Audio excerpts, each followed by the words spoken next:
Welcome back to Ark Geographics. Last time, we went deep into the massive desert and took a closer look at some of the creatures that live there. We will definitely go back to the desert soon enough, but today, we will take a look at the one biome that was always so close to us through this entire journey. An incredible unique biome filled with equal interesting creatures that surrounds this massive island. Today, we will go into the deep blue ocean and take a look at some of the creatures that live there. The ocean is a harsh environment, filled with some of the biggest and aggressive predators ever known to mankind. But despite the high number of vicious carnivores, there's still a few that are quite harmless.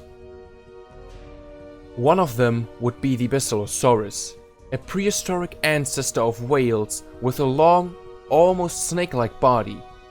The Basilosaurus is one of the stranger creatures in the waters surrounding this island. This whale is a powerful swimmer, which has adapted to the shallows so remarkably well that it rapidly recovers from injuries when it's near the water's surface.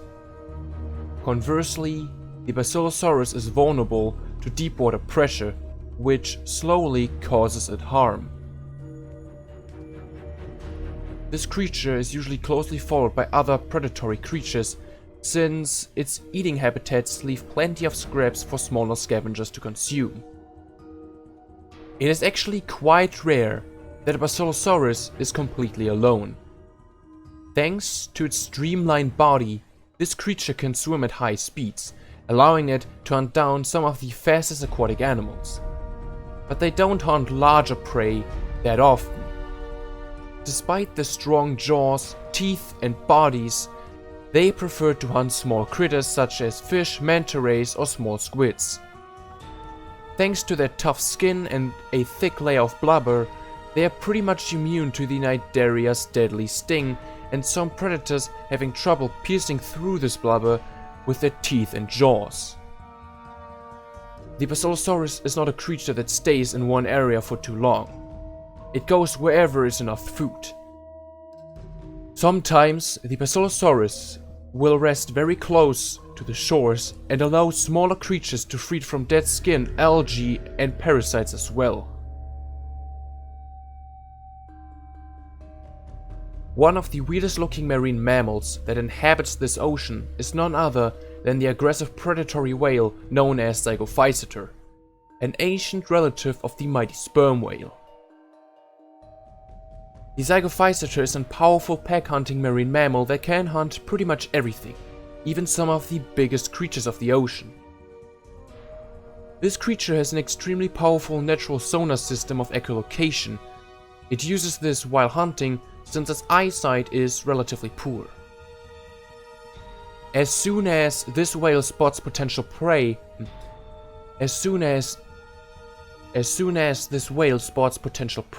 the entire pack will swim at high speed towards the unlucky creature, and as soon as they've reached the target, they will circle around it for a while, and as soon as one of them sees an opening, it swims closer to the target and rips pieces of flesh out of the prey with its strong teeth and jaws.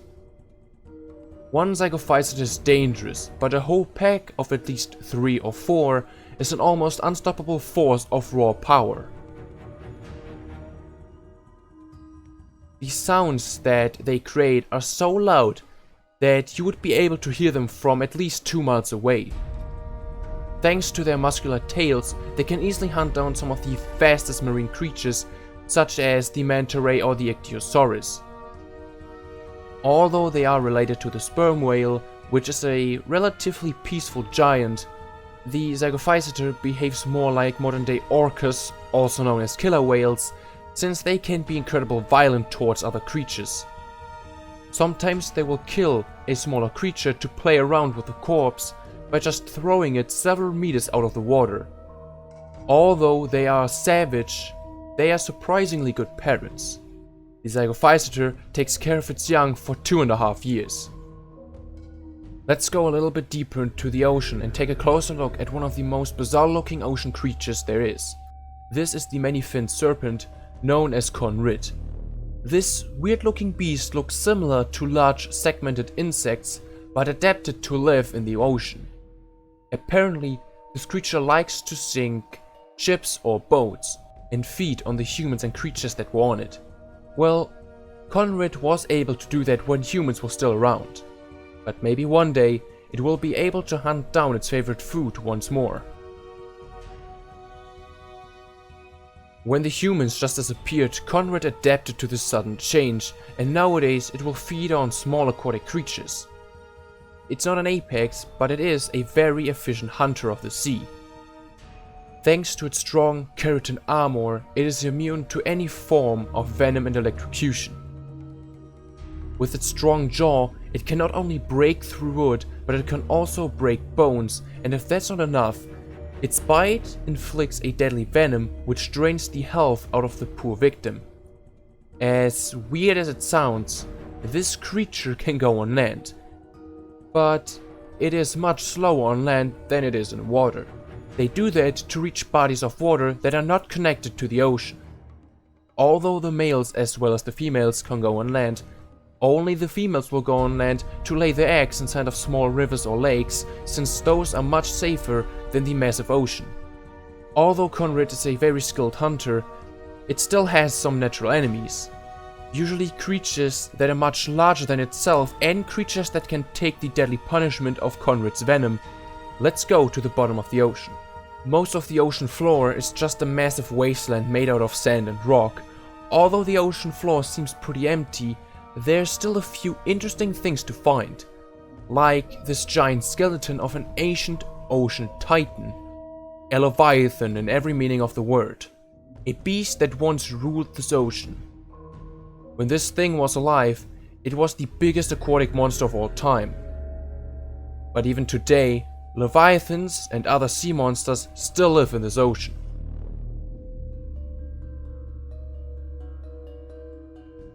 One of them would be Tusoteuthis vampirus, a very aggressive water predator. Tusoteuthis, or simply known as the giant squid, or even known as the mythical kraken, is the true terror of the deep. Although it is massive, Tusoteuthis is actually a master of ambush. It will wait in the deeper and darker parts of the water, and as soon as potential prey is near, Tusoteuthis will quickly turn its massive body and throw its tentacles towards its prey. Once it grabs its prey, it slowly crushes it into submission, while using the big talons on its tentacles to siphon and drink the victim's blood. The only difference between Tusoteuthis and a modern-day giant squid would be the incredible size of Tusoteuthis and its sharp needle-like talons that cover the bottom parts of its tentacles. Despite its massive size, this squid is actually very fast, almost outmatching some of the faster underwater creatures. This squid is a terrifying opponent for several reasons. Firstly, its grab slowly renders its victim unconscious. Secondly, when it's draining the blood of its prey, this giant will regenerate its own health in only a few seconds. It not only does that for recovering from intense fights with some of the other ocean giants, it also does that to slow its victims down, so that it is not capable to escape the deadly grasp of the squid. Finally, if Tusoteuthis is losing a fight, it sprays a thick cloud of ink into the surrounding water, darkening a large area around itself and blinding its attacker to cover a sneaky escape. This ink is unlike normal ink. It is very oily, and this is the reason why it's toxic for most creatures, and why it stays in the water for such a long time.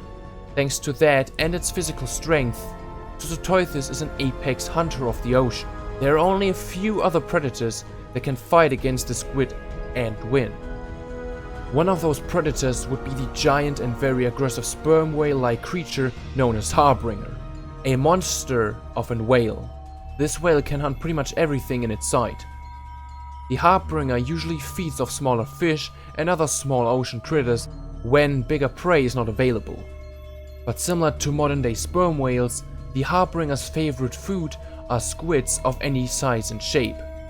The head and the entire body of this vicious beast is covered in scars. Those are from titanic clashes that happen every single day beneath the waves of the sea.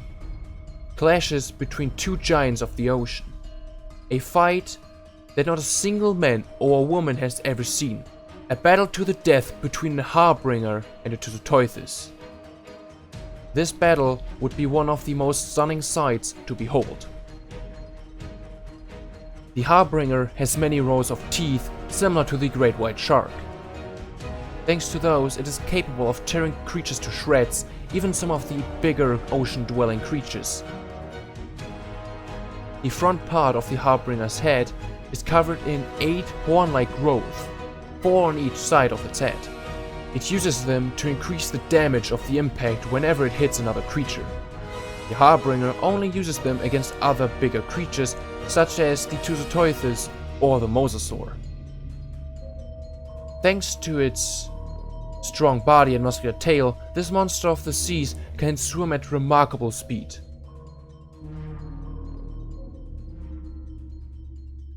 Although creatures such as the Tuzotoithus and the Harbinger are gigantic beasts of the sea, there is still one creature that would be the king of the ocean. This would be none other than the gigantic ocean-dwelling crocodile known as Basilosaurus. This titan of the sea is matching the Mosasaurus in size, and it can easily outdamage it, thanks to its crocodilian jaws. Its thick hide covered in large scales reduce incoming damage, blocking electrical shocks and preventing bleeding wounds. Although being a crocodile of immense size, it still remains its species' ability to rapidly turn around and hitting creatures that are right behind it, crushing them with its powerful jaws.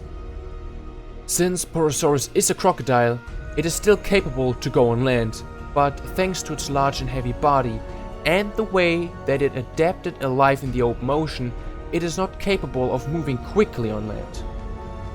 Basilosaurus itself is well known for grabbing its prey, completely ignoring the size of the poor creature, and dragging them down to a watery grave. If this titanic crocodile grabs the target, it simply refuses to let go of it.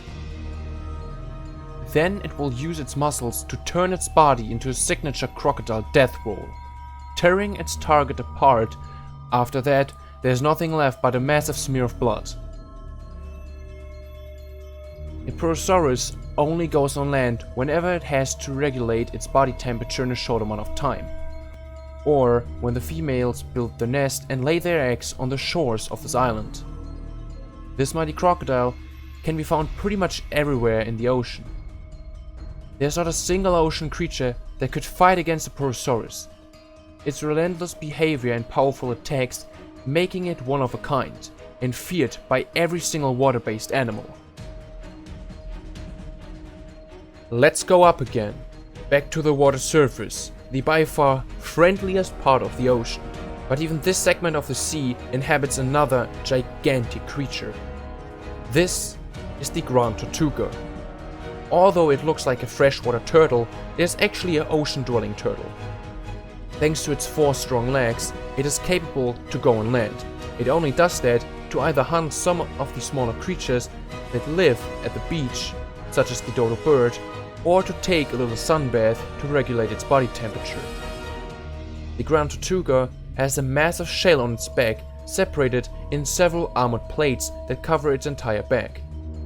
This creature can open its left and right side of its big shell, revealing the inside of its shell. A Grand Tortuga usually does that when threatened by another big carnivore.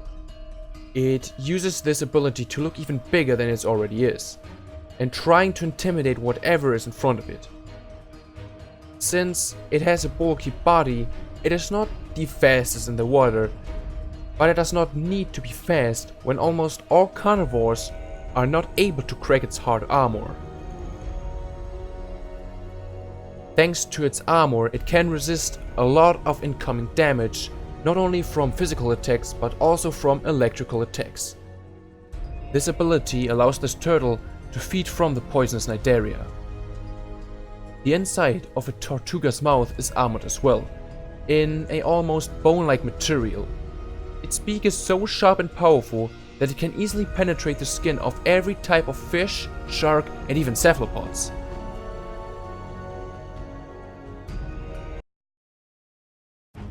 But that's enough for this episode. Join us in the next and final episode, where we will go back to the scorching desert, and as always, we will take a look at the creatures that can be found in this biome. I hope you enjoyed this episode of Ark Geographics. Please leave a like and subscribe if you want to see more. Have a nice day, and I will see you guys in the final episode.